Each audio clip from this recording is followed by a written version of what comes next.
Bringing jobs to the state of Michigan. Is it getting done? Hello and thanks for joining us. I'm Laurel Hess and this is Comcast Newsmakers coming to you from the state capitol in Lansing. Our topic today is Michigan jobs. Joining us now to talk about it is the Michigan Speaker of the House, Jase Bolger, a Republican representative from the 63rd District, which represents the eastern portion of Kalamazoo County and also the southern half of Calhoun County. Thank you so much for joining us today. Good to be with you, Laurel. Well, what are you guys working on? I know you have been working sort of feverishly both on the budget and keeping in mind job creation as the top priority. How are we doing when it comes to trying to get Michigan back on track when it comes to employment? Jobs is job one, without a doubt. As we look, we know that our citizens create jobs. They create opportunities. So what we need to do is make sure that we have an environment in which they can do so, that they can find success. The bottom line is to make Michigan a better place to find a job. We have to make Michigan a better place to provide a job. So that's been behind the reforms that we've sought to tackle. Spending and operations reform from state government, balancing the budget, tax reform, making sure that we have a fair system, one that allows our citizens to succeed. If they work hard and play by the rules, they should be able to find success. And regulatory reform, cutting red tape, getting out of the way of those who seek to provide those opportunities for our citizens. So we've been very hard at work, and it's good to see some results happening. What kind of results are you seeing? Have we seen the unemployment rate actually shift at all? As you look a little bit more than a year ago, the unemployment rate got as high as 14%. Today, the unemployment rate has fallen to 8.5% through the creation of 110,000 private sector jobs. Very good news. Maybe even more encouraging is that we're seeing personal incomes in Michigan rise at a faster pace than they have in the last decade. Now, that's no time to let up. It's no time to rest and relax. We've still got a lot of work to do. 8.5% unemployment is still too high. So what are the biggest challenges, biggest hurdles, sort of top priorities we need to tackle now this year, now that we're kind of on a roll and we've got a good start behind us? I think we have to continue the work that we started last year. As you looked last year, about $1.5 billion was the size of our state deficit that had been out there.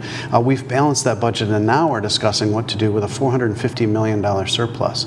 We've paid down $5.6 billion in debt. We've put money into our savings account and we've reformed taxes. We've cut regulation. There was one day in particular in the legislature that we repealed one law, 18 rules, and 218 regulations. Now that's a good day, but more importantly, it's a good start, and we need to continue that work. Are you hearing from businesses, perhaps from that are located in other states, or looking around? Are you seeing that sort of big shift that we're hoping to get? Like, hey, finally, Michigan, they don't have that crazy tax code. The regulations aren't restrictive.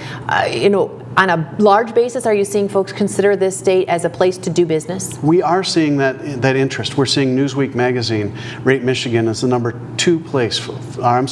one place in job outlook for treatment of small businesses. We're seeing Bloomberg rate Michigan as number 2 fastest to come out of the recovery. But as you look at Newsweek's rating, and what we're actually seeing and hearing is we're hearing that job growth is happening in our small businesses, our Michigan-based businesses, and we're seeing those jobs added 5 at a time, 10 at a time. So it's accumulating, and that is diversifying our economy as well as providing opportunities that will stay here. So it's not a flash in the pan. It's not a gimmick.